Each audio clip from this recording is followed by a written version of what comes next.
Hey there, welcome to the presentation of Motivate Your Money, how to accomplish the things that we want to in our lives, all by focusing on controlling our money. Today's presentation is brought to you by Financial Coaching RDU and also presented by myself, Michael Murphy. What are we going to be talking about today? We're going to be talking about why bother at all with money? What's the point of focusing on money? Money in it of itself is not important. And I want to stress that money, not important by itself. It's what we can do with our money that is important. It can allow us to do a lot of things. So we're going to talk about why bother with money. I'm going to introduce myself, Michael Murphy, and then I'm also going to we'll go through the 5 steps on the Motivate Your Money process. So first, why bother with money? Well, many of us live with financial stress in our lives, and in fact, 78%, up to 78%, according to a 2017 study, that 78% of households live paycheck to paycheck. What that means is that if any one paycheck is missed, 80%, almost 80%, 8 of every 10 individuals do not have the resources to be able to cover their expenses. And what's end up going to happen is they'll have to, for one, scramble for money, maybe use credit cards to kind of make ends meet. Anyways, it is a stressful environment with money, and it's not a way that we need to live. So we can definitely reduce our stress when it comes to money by focusing on it and kind of learning a little bit more about it. Next is we can also increase our freedom. I once read that there's 3 types of freedom. There's locational freedom, time freedom, and financial freedom. And the interesting thing about financial freedom is that it can allow us to both increase the location and the time. So if you think about it, you've got to kind of have a balance of all of those, because if you just had a lot of money, like let's say you had this amazing job, but you had to work all the time and you had to be in the office all the time, you wouldn't be able to really enjoy that money. So you've got to kind of find that balance, and having financial freedom can allow you to do that. So the last thing is attain our dreams. And many of us kind of feel like maybe it's not attainable. We're drowning in debt, and it is a tough situation out there. I just want you to know it is something you can overcome, and with a little bit of focus and following the Motivate Your Money process. So let's go ahead and get started with that. First, an introduction of myself.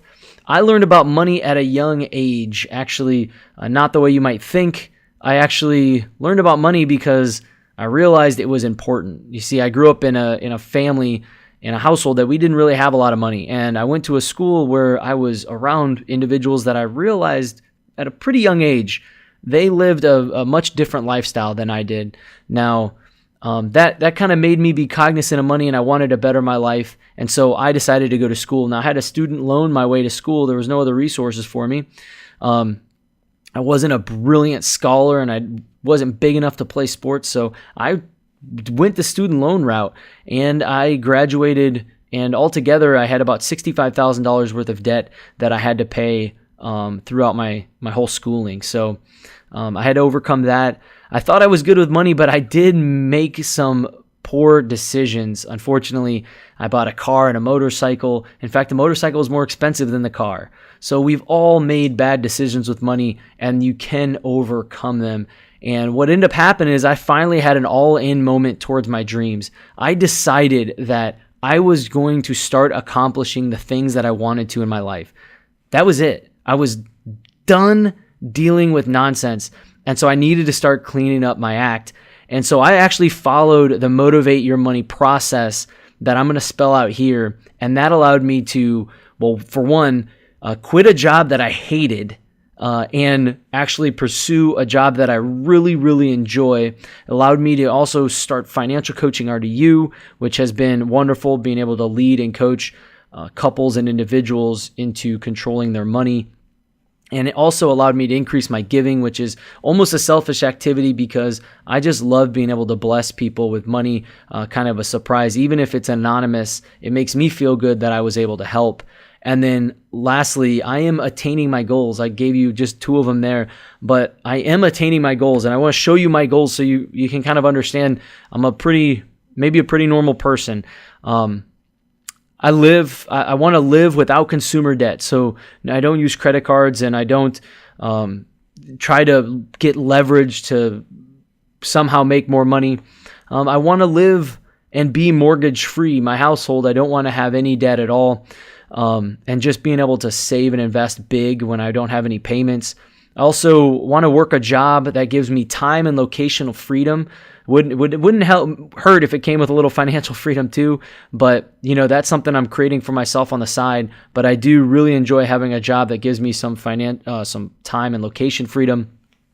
My investments, I want to have investments that create financial security for myself. So some of those investments, each one of these targets actually should have a number next to it. So I want to have X number of dollars in investments, and I have those numbers. I want to have rental income, and I'm starting to create a rental portfolio. So it's kind of exciting. I'm doing it a little bit at a time. Also, having really nice things for my family. I want to be able to provide a house for my mom as well. I want to be able to travel, and eventually I want to have a cook. I'd love to have someone come and cook for the household so that we didn't have to deal with the cleanup and the process of cooking. And I know it sounds kind of silly, but it's something that I think would be fun to do for a while. But maybe when I finally have enough money to do that, I won't actually enjoy it. We'll see. But I want to stress the idea that anything is possible, and that is the point. So the step one of the Motivate Your Money process is to evaluate what are your own dreams. What are your dreams? Maybe you want to quit your job. You want more security, some financial security. Maybe you want to move to a place that's actually a little bit more safe. It's actually like physical security. You want to provide for your loved ones, travel, a college fund for someone, maybe your kids or maybe a nephew or niece. You want to be able to drive nice cars, have nice things, upgrade the house, give more freely, or maybe it's something completely different. But right now, I want you to take some action and write down what a few of your dreams are. And go ahead and put a number next to them. Like if you say, I want to be debt-free, and then you think to yourself, well, how much debt do I have? If you can do the math in your head, maybe you have $24,000 worth of debt, and you say, I want to be debt-free in 2 years. The important thing is that you can move backwards with that number and try to evaluate, all right, that means $1,000 a month I have to put towards my debt. How can I make that happen? It may seem impossible at the time, but you can always break it down into smaller steps and then figure out how you're going to be able to accomplish that. So think about a couple of your dreams. Write a couple of them down. What is the motivation behind all of this? Why is this important to you? Now, the Motivate Your Money step 2 is create some financial security. Now, an emergency fund gives you the ability to keeps you on track because it reduces your reliance on debt. So what happens, what I mentioned earlier is that some folks use credit cards as a way to basically fund an emergency. So if something happens, you need tires on your car, and you're like, man, I don't have the money for that. I'm just going to put it on a credit card. But then you actually just push the problem down the road because you took a car problem and created a financial problem. And so that it's too easy for us to do that. So what I'd like you to do is work really hard on creating an emergency fund as fast as possible. Now, the number for how much you need in your emergency fund, $1,000 to $2,000, whatever you are comfortable with. Now, that's no small amount of money. So how are you going to get that? I suggest selling anything that you're not using. I suggest doing side hustles, maybe driving for Uber or doing something, or Lyft, or doing something like that, taking up a little side hustle, delivering pizzas, something that allows you to create money quickly. That is the way to assemble this emergency fund. Once you have an emergency fund, then you know that you don't need to rely on debt. You can kind of put those credit cards away, because the thing is one of the steps is going to be to start focusing on debt. And if you're continuing to use debt, it's going to be hard to gain traction, because you're going to be trying to make progress, but then you're also digging a hole. So it becomes very difficult. So create that emergency fund so it gives you some financial security. You no longer have that stress of wondering how a bill is going to get paid, because you know that if the worst thing happens, you can always go in and tap into the emergency fund to cover that expense. Now, to motivate your money, step 3 is mind your money. Now, we must be careful with our incomes because it is our best tool for reaching our dreams. So our income is really the foundation of how we're going to be able to make things happen in our lives, is by using that income that we have. Now, if you don't have an income, it's important that you figure out how can you go create some income, because what we want to do is start controlling that and making sure that we're doing it really well. Now, how do we do that? We do it through a process called a zero-based budget and creating a spending plan for each paycheck or each month, basically having an idea of what is going to happen with that money before you receive it. So that just means that every dollar of your money has a plan for it before the month begins or before you start spending it. You can use things to help you control your money, like using an envelope system. So if you say, I want to spend $500 on groceries, $300 on groceries, then you can put that money into an envelope and only spend that money, only take that envelope when you go to the grocery store. What you find is that you'll actually start making different decisions because you know that you have a scarce resource. You only have so much money, and so you start trying to decide what you're going to be buying. That's one method. There's also phone apps. There's an app that I really like. It's called Every Dollar. I suggest using that one. You can use Excel is a good way to do it, using a spreadsheet. But whatever works for you, use that. And also, if you stay to the end of this presentation, I will give you a way that you can get some free resources from me. Like, I have a resource that allows you to create a spending plan inside of an Excel sheet. It's just plug and play, asks you a ton of questions, and you just kind of fill it out, and it'll show you what your spending plan looks like. And that brings us to the third action step, and that's to actually create your spending plan. And it is something that you want to do with following up some very specific steps. So the first thing you need to do is think about your basic costs. If you are in crisis mode, it's important that you take care of your basics first: your food, shelter, clothing, transportation, medical, those types of things. So like talking medical insurance, transportation, I'm talking about getting your car payment paid so that you don't get anything repossessed. You've got enough funds to be able to pay for your gas. Clothes, that's not a huge expense unless you have little ones. Then sometimes, the diapers can be a little bit expensive, so make sure you have the monies there. And then also shelter, you've got your housing paid for and you've got food paid. You've got some money reserves for some basic foods. So that is just getting your basic covered. Now, when you're creating your spending plan, if you feel like you're in crisis mode, write down your basics and how much of each one of them are, and then think to yourself, do I have leftover money? And the answer to that question is most likely yes. If you have an income, you have money besides those things. So think to yourself, the world is not ending. You've got a very good start. You're going to be able to continue to live where you're living. You've got food provided for your family. You're going to be able to get to work. So you can kind of rest in that a little bit, because what happens is sometimes some of us have got credit, debt collectors calling us, and they're telling us we need to make these big payments, and it put us in panic mode. The thing is, we need to control what we can control, and so we don't let them and their emotion tactics try to influence what we're going to do. We're going to follow a plan. So the next thing you would do is list your bills. So what are your monthly bills? I'm talking any subscriptions to Hulu, Netflix, your internet, your cable, any credit card payments, gym, anything that is a bill that comes in monthly. You want to write it down, and you want to put whatever the minimum payment is so that you can make sure you pay that.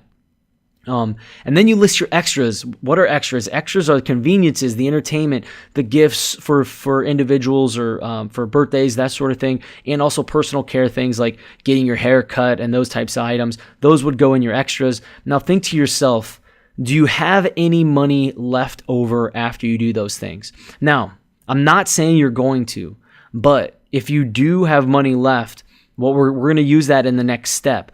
But if you don't have money left, I want to address that first. You're definitely going to need to look at how you're spending your extras and and the bills that you have. If you've run out of money, you may need to cut some of the entertainment, some of the conveniences, cut the cable, cut the internet. Just use the internet that's on your phone, for example. Those types of things. You got to just decrease the amount of money you're spending so that you can start reining in and controlling your money, okay? Now, and the thing is, if you've got money left and you want to be able to have money left, because what we're going to do with that money is we're going to maximize the leftover money so that we can fuel our dreams. This is the money, this leftover money is what we're going to use to fuel our dreams. It is everything after your basics, bills, and extras. That is the money that you get to really put towards accomplishing what you want to accomplish. Now, if you think about it, sometimes we have things where we're like, I just bought this really brand new truck, for example. Not me, but it's an example. I coached someone that actually they bought a $60,000 truck, and it's a really nice truck. The thing is that the payment on the truck is almost $1,000 a month. Now, they have a goal of being debt-free, but the problem is that debt is almost half of their household debt. So getting rid of that car payment, it's like, is that money really going towards the thing that what you're saying is important, which is getting out of debt, right? Or having money so you can do big things in your life? Is the car worth it? So you start asking yourself, where can I cut? Is it important enough, or should I cut these expenses and then use the money to fuel my dreams instead? And that's what we're trying to get to. Be very, very intentional with our money. So this is the fourth step, and it's time to take action. You need to decide what you're going to do with your leftover money. And it's very, very simple. Actually, there's nothing you need to do except for follow these two things. First, start paying off your debts. And second, build an emergency fund equal to 3 months of income. If you have that 3 months of income, it can really, really reduce any kind of financial stress you have in your life. Sometimes we worry about emergencies. Like, we could have an emergency with our car that is more than $1,000, which may be all we had in our emergency fund. It doesn't happen very often, but if we're going to be living our life day to day from here on out into the future, we want to have 3 months of our income, because we can kind of take even those bigger emergencies and make them just inconveniences. Now, I kind of blew past a step that can take some people a very long time, and that is putting money on your debt and getting out of debt. Now, I can't stress that enough, that I'm talking about consumer debt, so anything that you're making payments on that is not your mortgage, okay? Those are your debts that you want to eliminate out of your life, because they are robbing you a little at a time as you're paying interest on those debts, and you're not able, and as you're paying money out, you don't get to do, you reduces the amount of money that you have to, kind of put to work, all right? And that to fund your dreams.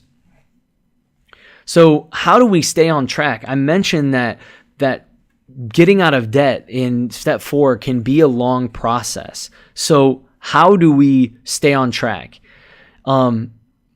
It's important that you track your progress, okay? Well, one thing is really helpful is you can actually create a file that has basically month by month you track all of your debts, and at the bottom you sum up all of your debts, and you say, okay, I had maybe 50,000, and then you go into the next month and you say, okay, I've made all of my payments and I used that extra money and I put it on the debt as well, and now I only have $47,000 worth of debt. You've made $3,000 worth of progress. That is awesome, okay? So think about that. How can I see the progress every month? I know I'm making progress. So one way to do that is by creating a file. If you're interested in that, you can stay to the end, get the free resources, and you can actually, I've got a way that you can track it and keep track of it month to month.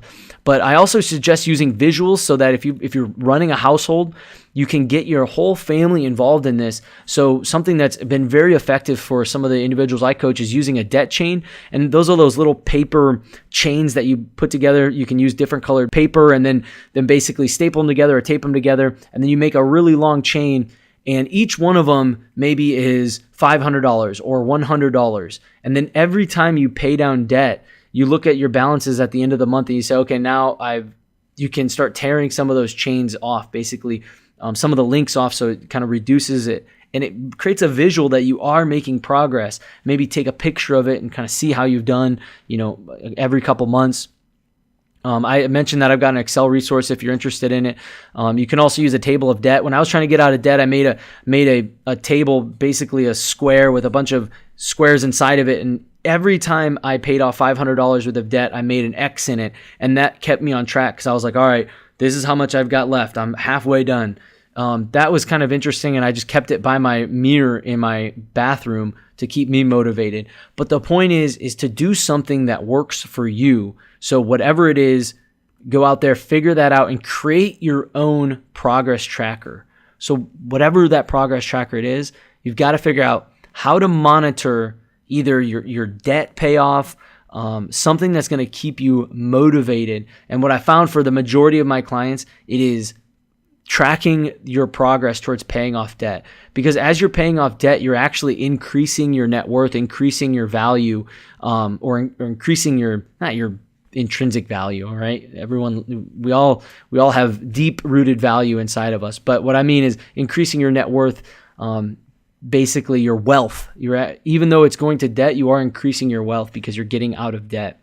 So that's a really good one to monitor. And so I try to get all my clients to monitor their progress on their debts so they can see that when they're putting their money to work, it's actually doing something and it's going towards a good thing.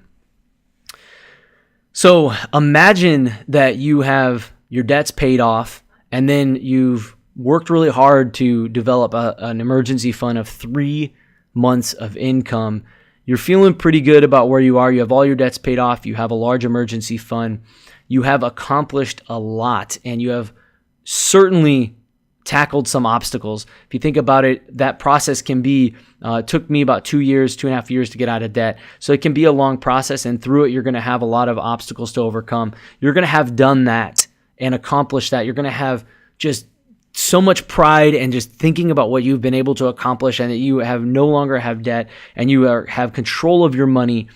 That is the place you want to be because your dreams have never been closer than they are then. Because now you can really start putting your money towards putting them into investments. You can get a financial advisor and start focusing on doing some investments. You can read some literature, start contributing a big way to your 401k. Maybe you're going to increase your giving, but you can start doing the things that you have in your dream list. They're going to be possible for you by following the Motivate Your Money 5-step process. Now, you will have learned the majority of what you need to develop wealth and attain your dreams as you work through the Motivate Your Money process. And what I mean by that is, you're going to develop discipline. You're going to develop skills. You're going to develop money consciousness. You're going to be cognizant of the decisions that you make and how you're spending your money. And all of those things will eventually lead to creating wealth and allowing you to attain your dreams. Now, thank you for staying to the end of this presentation. I just want to say that I have some free resources. If you go to financialcoachingrdu.com/free, there's some free resources there, and you can actually go on. I'll give you all of the resources so you can download the net worth tracker. You can download the spending plan and a couple other resources there for you as well. If you want help with this process or you feel like financial coaching might be right for you, please do not hesitate to reach out to me at michael@financialcoachingrdu.com. That's michael@financialcoachingrdu.com, or just go to financialcoachingrdu.com and click contact, and you can go ahead. There's a couple of options to reach out to me there. Thank you so much for watching this presentation of Motivate Your Money, and I wish you the best and tons of success with your money. Now get out there and start the Motivate Your Money process today.